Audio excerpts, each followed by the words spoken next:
Hi, the main focus of this video is multiplying fractions. But before we begin multiplying fractions, I do want to make sure you're able to simplify fractions first, because that's a key skill that helps you when you're multiplying your fractions.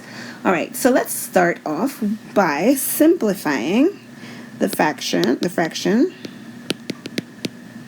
6 over 15. And again, this is just something that we're going to use when we're multiplying, so I just want to make sure that you know how. All right, so when you look at that fraction, it is not in its simplest form. And the reason it's not in its simplest form is because there is at least one factor of 6 that is also a factor of 15. So we're going to be looking for the highest common factor, or any common factor, for both of these two numbers in the numerator and the denominator. And I recognize, just to make it super easy, I'm going to list all the factors of 6. Factors of 6 are 1, 2, 3, and 6. Factors of 15, I'm going to list those as well, are 1, 5, and 15. I missed one. That's the most important one. 1, 3, 5, and 15.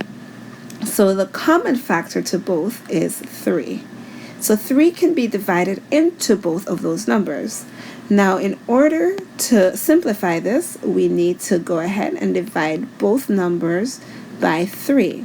What we are doing is dividing by a version of a whole. So it doesn't change the number. We're keeping the number the same. We're just making it simpler to look at. And so when we divide the numerator by 3, we get 2. And when we divide the denominator by 3, we get 5. And now, if there is no other factor that is common to both of these numbers, then our answer will be in its simplest form, and it is. All right, so now that we know how to simplify, we should really get started with multiplying, since that's what the video is actually about. Okay, so we have one multiplication problem here, but I am going to show you 2 ways to do it. You should know both ways, so please make sure to watch the entire video. You can choose which way you prefer, but you should understand and follow both ways. All right, so the first method I'm going to use is just multiplying straight across. It's actually the more straightforward of the 2 methods, in my opinion. It's the easier one to teach. It's not really the easier one to do. All right, so in this case, we want to multiply the numerator by the numerator. So we're going to multiply 2 by 15. And whatever our answer is when we do that is the new numerator. So we get 30. And we're going to go ahead and do the same thing for the denominator. And so we're multiplying 8 by 5, or 5 by 8. And we get the denominator is 40. So at this point, we are not done, because the question wants the answer in the simplest form, and it is not in its simplest form, as we just learned. As long as there is a factor that can go into both the numerator and the denominator, it needs to be simplified. So if you look at the factors of 30 and the factors of 40, you may recognize that 10 is a common factor. So we can divide the numerator by 10 and the denominator by 10, and we should get 3 over 4. And that's our first method. All right, so again, that's the easiest one to explain, but I actually think the one I'm about to do is easier to do. So, especially when you don't have a calculator. All right, so the second method, which we'll do down here so we don't get confused, 2/5 times 15 over 8. I'm doing the same exact problem, just in a different way.